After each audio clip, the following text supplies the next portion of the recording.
السلام علیکم دوستو، آج ہم آپ کو بتائیں گے کہ حضرت فاطمہ علیہ السلام کے لیے جنت سے لباس کیوں آیا اور اللہ تعالیٰ نے حضرت فاطمہ علیہ السلام کو جنت سے یہ لباس کس کے لیے اور کس کے ہاتھ بھیجا۔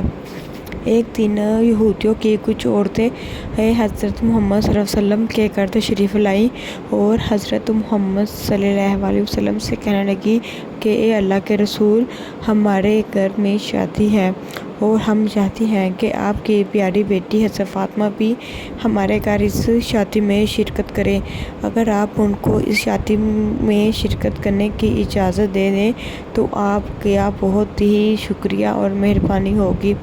حضرت محمد صلی اللہ علیہ وسلم نے وعدہ کر لیا کہ وہ حضرت فاطمہ کو اس شادی میں شرکت کے لیے لازمی بھیجیں گے، جبکہ یہودی عورتوں کی یہ سازش تھی کہ السلام علیکم جی، welcome to my YouTube channel, welcome to Faida speak. آج جو ہمارا موضوع ہے وہ ہے حضرت جبریل۔ ان کے ہم دیکھیں گے کہ انہوں نے اپنی لائف کس طرح گزاری، کیا ان کی لائف میں مشکل آئی، پریشانی، ان کا صبر کیسا تھا، تقویٰ کیسا تھا۔ جبکہ حضرت محمد صلی اللہ علیہ وسلم ان سب باتوں سے واقف تھے اور وہ جانتے تھے کہ یہودیوں کی عورتوں کی کیا سازش ہے، لیکن آپ نے پھر بھی ان سے وعدہ کیا کہ فاطمہ شادی میں ضرور آئیں گی۔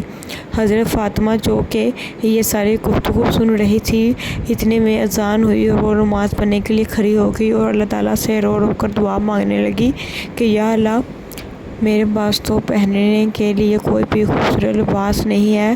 اگر میں شادی پر کوئی پرانا لباس پہن کر گئی تو وہ میرے بابا جانی حضرت محمد صلی اللہ علیہ وسلم کو اچھا نہیں سمجھیں گے اور میں نہیں چاہتی کہ کوئی میرے بابا کو باتیں کرے۔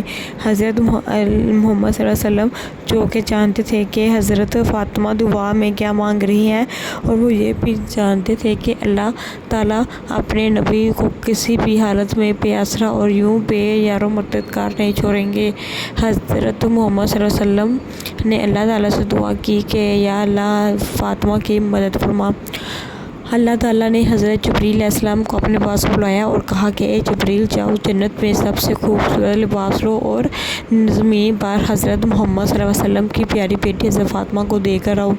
حضرت جبریل نے جنت میں سب سے خوبصورت لباس لیا اور حضرت محمد صلی اللہ علیہ وسلم کے دروازے پر دستک ہوئی، بڑے ہی ادب و احترام سے اجازت مانگی کہ کیا میں اندر آ جاؤں۔ اللہ تعالیٰ کے نبی حضرت محمد صلی اللہ علیہ وسلم نے کہا کہ آ جاؤ۔ حضرت جبریل نے کہا کہ اللہ تعالیٰ نے یہ لباس حضرت فاطمہ علیہ السلام کے لیے جنت سے بھیجا ہے تاکہ وہ یہ لباس یہودیوں کی شادی پر پہن کر جائے۔ اللہ تعالیٰ کی یہی رضا ہے۔ حضرت محمد صلی اللہ علیہ وسلم نے جبریل سے وہ لباس لیا اور فاطمہ کو دے دیا۔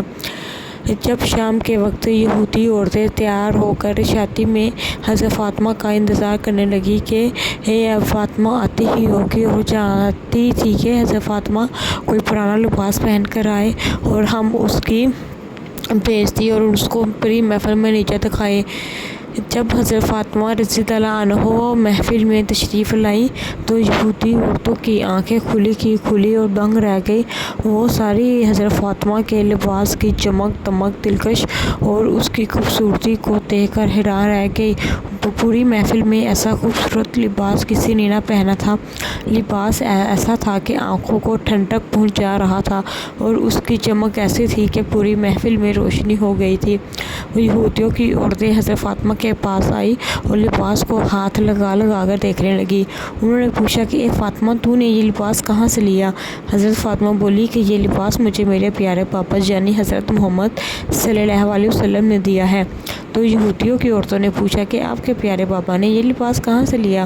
تو حضرت فاطمہ کہنے لگی کہ میرے پیارے بابا کو یہ لباس حضرت جبریل علیہ السلام دے کر گئے ہیں۔ ان کو اللہ تعالیٰ نے یہ لباس جنت سے دیا ہے کہ جاؤ یہ لباس حضرت فاطمہ کو دے کر آؤ۔